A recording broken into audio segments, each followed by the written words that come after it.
Kingdom director Gautham டின்னான்னு ஒரு இயக்கத்தில் விஜய் தேவராகொண்டா நடித்து ரிலீஸ் ஆயிருக்கக்கூடிய படம் தான் இந்த கிங்டம்.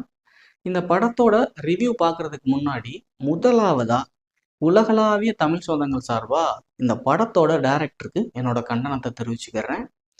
ஒரு அறிவார்ந்த சமூகத்தை இவ்வளவு கொடூரத்தனமாக காட்டுற விஷயம் ஒரு மிகப்பெரிய முட்டாள்தனம். இது மாதிரி தமிழ் சமூகங்களை ஒரு தவறான முறையில் சித்தரிக்கக்கூடிய படங்கள் வந்தால் அதை ஒருபோதும் தமிழ் மக்கள் அனுமதிக்க மாட்டோம் அப்படிங்கிறது தான் என்னோட கருத்து. அப்படி தமிழ் சமூகம் சார்ந்த என்ன தவறான விஷயங்களை இந்த படத்தில் ஆட் பண்ணியிருக்காங்க அப்படிங்கிறத நம்ம அடுத்தடுத்து ஒன் பை ஒன்னாக பார்க்கலாம். அதுக்கு முன்னாடி இது மாதிரியான சினிமா ரிலேட்டடான அப்டேட்ஸ், மூவி ரிவ்யூஸ்லாம் தெரிஞ்சுக்கணும் அப்படின்னு ஆசைப்பட்டீங்கன்னா நம்ம சேனலை மறக்காமல் சப்ஸ்கிரைப் பண்ணிக்கோங்க. சரி, வாங்க வீடியோக்குள்ளே போகலாம். ஆக்சுவலாக அந்த படத்தோட ஸ்டோரி என்ன அப்படின்னு கேட்டிங்கன்னா, நம்ம ஹீரோவோட அப்பா ஒரு குடிகாரராக இருக்காரு. அவர் தினமும் குடிச்சிட்டு அவங்க அம்மாவை போட்டு அடிச்சுட்டே இருக்காரு. ஒரு டைமுக்கு மேலே பொறுத்தது போதும் பொங்கி எழுடா அப்படிங்கிற மாதிரி நம்ம ஹீரோவோட அண்ணன் ஹீரோவோட அதாவது அவங்களோட அப்பாவை போட்டு தள்ளிடுறாரு. இந்த விஷயம் தெரிஞ்ச நம்ம ஹீரோவோட மாமா ஹீரோவோட அண்ணன் கிட்ட போலீஸ் வர்றதுக்குள்ள இங்கேருந்து எங்கேயாவது தப்பிச்சு ஓடிரு அப்படின்னு சொல்லிடுறாரு. உடனே ஹீரோவோட அண்ணனும் தப்பிச்சு எங்கேயோ ஓடிடுறாரு. இதற்கடுத்த காலகட்டங்களில் நம்ம ஹீரோ வளர்ந்து ஒரு பெரிய ஆளாகிட்டு ஒரு போலீஸ் கான்ஸ்டபிளாகவும் ஆயிடுறாரு.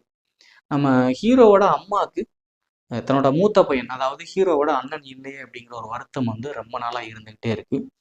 இதனால நம்ம ஹீரோ தன்னோட அண்ணனை தேடிக்கிட்டே இருக்கிறாரு. இப்படி இருக்கக்கூடிய ஒரு சூழ்நிலையில தான் ஒரு ஹையர் அஃபீஷியல் நம்ம ஹீரோக்கு ஒரு அசைன்மெண்ட் கொடுக்குறாரு. அதாவது ஒரு அண்டர் கவர் ஆப்ரேஷன்.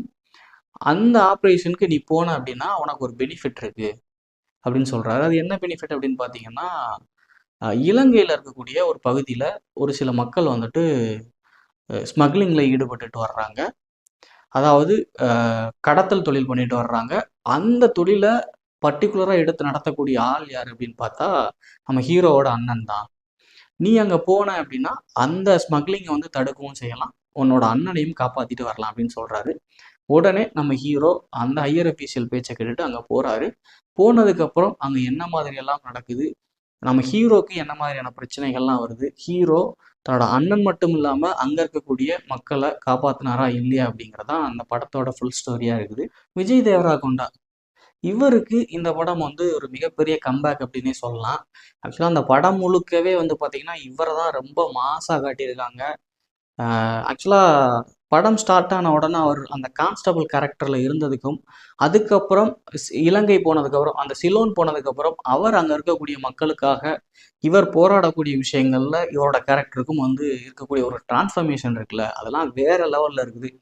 ஒரு கான்ஸ்டபிளாக இருக்கிறப்போ அவர் என்ன மாதிரி இருக்காரு, அதாவது அவரோட பாடி ஸ்ட்ரக்சர் இருக்குல்ல அது என்ன மாதிரி இருக்குது, அதுக்கப்புறம் அவர் அந்த மக்களை காப்பாற்றுறப்போ ஒரு டிரான்ஸ்ஃபர்மேஷன் எடுக்கிறார்ல, அதெல்லாம் எக்ஸ்ட்ராடினரியாக இருக்குது. இந்த படத்துக்காக இவர் மெனக்கெட்டு ரொம்ப உழைச்சிருக்காரு அப்படிங்கிற விஷயம் இவர் அந்த பாடியோட ஸ்ட்ரக்சர்லேயே தெரியுது. அந்த அளவுக்கு இவர் எஃபோர்ட் போட்டிருக்காரு அப்படிங்கிறதுல எந்த ஒரு மாற்று கருத்துமே இல்லை. அதே மாதிரி படத்துலையும் இவரோட ஆக்டிங் வேற லெவலில் இருக்குது அப்படின்னே சொல்லலாம். அடுத்ததா இந்த படத்துல ஹீரோயினை பொறுத்த வரைக்கும் இவங்க ஏன் இந்த படத்துல ஆட் பண்ணியிருக்காங்க அப்படிங்கிற விஷயமே தெரியல. ஹீரோயின் இருக்கணும் அப்படிங்கிற ஒரு ரீசனுக்காக ஆட் பண்ணியிருக்காங்க அப்படின்னு நினைக்கிறேன். நிறைய இவங்களுக்கான இம்பார்ட்டன்ட் ரோல்ஸ் இல்லை, ஒரு சில காட்சிகளில் தான் வர்றாங்க. அதுவுமே இவங்களுக்கான கேரக்டர் பெருசாக ஈடுபடலை அப்படின்னே சொல்லலாம். அடுத்ததா நம்ம ஹீரோவோட அண்ணனா இருக்கக்கூடியவர், இவரோட கேரக்டரும் பார்த்தீங்கன்னா ரொம்ப அற்புதமாக இருக்குது. ஹீரோக்கு ஈக்குவலாக இவரோட ரோலையுமே ரொம்ப பர்ஃபெக்டாக இந்த படத்தோட டேரக்டர் எழுதியிருக்காரு அப்படின்னே சொல்லலாம். அடுத்ததா இந்த படத்தோட மியூசிக்கை பற்றி சொல்லணும் அப்படின்னா, அனிருத் தலைவன் நம்ம தமிழ் சினிமாவை எப்படி கட்டி ஆண்டுட்டு இருக்காரோ அதே மாதிரி இப்போ கன்னடா, ஹிந்தி, தெலுங்கு அப்படின்னு சொல்லிட்டு எல்லாத்துலேயுமே போய் பிரித்து மேய்ஞ்சிட்டு இருக்காப்புல. எக்ஸாம்பிளுக்கு அந்த ஃபர்ஸ்ட் ஹாஃபில் இன்டர்வலுக்கு முன்னாடி ஒரு சீன் ஒன்று வரும். அந்த சீனில் ஒரு 10-20 மிலிட்ரி ஆஃபீஸர்ஸ் துப்பாக்கி எடுத்து லோட் பண்ணி சுட்டுட்டு இருப்பாங்க. அந்த டைமில் நம்ம விஜய் தேவரகொண்டா பார்த்தீங்கன்னா ஒரு கேடயத்தை எடுத்து அப்படி தடுத்துக்கிட்டு அவங்கள அந்த புல்லட்ஸ் எல்லாம் தடுத்துக்கிட்டு முன்னாடி போவார். ஆக்சுவலாக வந்து அது ஒரு சில்லியான விஷயம்தான். அத்தனை மிலிட்ரி ஆஃபீஸர்ஸ் சுடும்போது ஒரு சிங்கிள் கேடயத்தை எடுத்து எப்படி தடுத்துட்டு போக முடியும்? இந்த லாஜிக்கே இல்லாத விஷயமா இருந்தால் கூட நம்ம தலைவன் போட்டிருக்கிற மியூசிக் பார்த்தீங்கன்னா அந்த லாஜிக் எல்லாத்தையும் உடைச்சிட்டு அது அவ்வளவு எக்ஸைட்மெண்ட்டோட நம்மளை பார்க்க வைக்குது அப்படிங்கிறதுல எந்த ஒரு மாற்று கருத்துமே இல்லை. அது மட்டும் இல்லாமல் இந்த படத்தில் இருக்கக்கூடிய பாடல்களாக இருக்கட்டும், பேக்ரவுண்ட் ஸ்கோராக இருக்கட்டும், எல்லாத்துலேயுமே தலைவன் புகுந்து விளையாடி இருக்கான் அப்படின்னே சொல்லலாம். அடுத்ததா இந்த படத்தோட சினிமாட்டோகிராஃபி இதை பற்றி சொல்லணும் அப்படின்னா ஃபுல்லாக முழுக்கவே இவங்க வந்து விஜய் தேவராகொண்டாக்காகவே ஒர்க் பண்ணியிருக்காங்க அப்படின்னே சொல்லலாம். அந்த அளவுக்கு சின்ன சின்ன விஷயங்கள்ல இருந்து எல்லாத்துலேயுமே நம்ம விஜய் தேவராகொண்டாவை ரொம்பவே ஹைலைட் பண்ணி காமிச்சிருக்காங்க. அவரை எந்த அளவுக்கு மாஸ் பண்ணி காட்டலாம் அப்படிங்கிற விஷயத்துல இவங்க பர்ஃபெக்டாக ஒர்க் பண்ணியிருக்காங்க அப்படிங்கிறதுல எந்த ஒரு டவுட்டுமே இல்லை. அந்த அளவுக்கு ரொம்ப கனகச்சிதமாக இவங்க ஒர்க் பண்ணியிருக்காங்க அப்படின்னே சொல்லலாம். அடுத்ததா இந்த படத்தோட டைரக்டர் கதை வந்துட்டு பார்த்தீங்கன்னா ஏதோ ஒரு ராமன் ராவணன்ற கான்செப்ட்ல கொண்டு போயிருக்காங்கன்ற மாதிரியான ஃபீல் இருக்கு. ஏன்னா தமிழ்நாட்டில் இருந்துச்சு, அதாவது இந்தியாவில இருந்து ஒருத்தர் போயிட்டு இலங்கையில் இருக்கக்கூடிய ஒருத்தரை போட்டு தள்ளுற மாதிரியான ஹிஸ்டாரிக்கல் ஸ்டோரியை கொண்டு வர ட்ரை பண்ணியிருக்காங்க. என்ன வேணா இருக்கட்டும், தமிழ் சமூகம் வந்துட்டு எப்பயுமே எல்லாருமே வாழ வச்சு தான் பழக்கம்.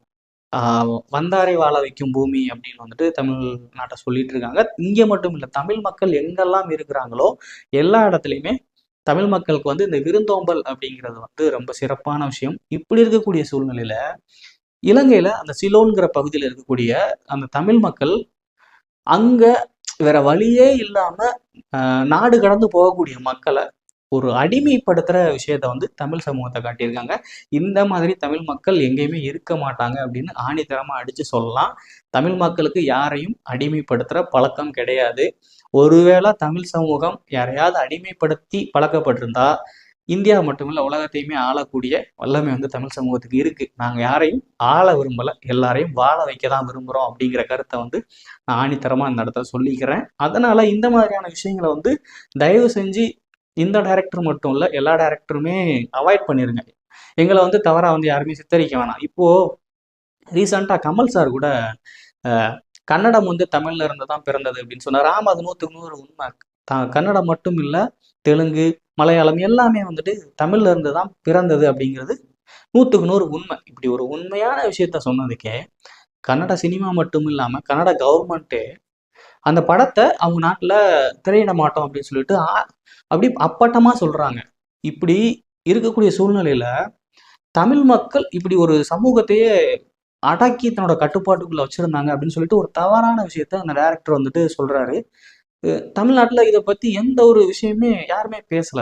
சரி, வாங்க நம்ம அரசியலுக்குள்ளெல்லாம் போக வேணாம். ஆனா இந்த மாதிரியான விஷயங்களை வந்துட்டு எந்த ஒரு டைரக்டருமே பண்ணாதீங்க அப்படிங்கிறது தான் என்னோட கருத்து. இது தவிர்த்து இந்த படத்துல சின்ன சின்ன மிஸ்டேக்ஸ் இருந்தா கூட படத்துல இருக்கக்கூடிய கேரக்டர்ஸ் எல்லாமே ரொம்ப சூப்பரா வடிவமைச்சிருக்காரு அப்படின்னே சொல்லலாம். அது மட்டும் இல்லாம படத்துக்கான ஸ்டோரியும் வந்து பாத்தீங்கன்னா ரொம்ப விறுவிறுப்பா போகுது. என்ன அப்படின்னா படத்துல வேற எந்த ஒரு இதுவுமே இல்லை. படம் ஃபுல்லாவே ஃப்ளாட்டா போகுது. ஒரு காமெடியோ ஒரு ரொமான்ஸோ இந்த மாதிரியான விஷயங்கள் எதுவுமே இல்லை. அப்புறம் இந்த படத்தை பொறுத்த வரைக்கும் இந்த கேஜிஎஃப், அதுக்கப்புறம் விஷால் சார் நடிச்ச இன்னொரு படம், இந்த மாதிரியான நிறைய படங்களோட சாயல் இருக்குது. மெயினா ரெட்ரோ ரீரிலீஸ் பண்ணி பார்த்த மாதிரியான ஒரு ஃபீல் வந்து மறுபடியும் தோணுது.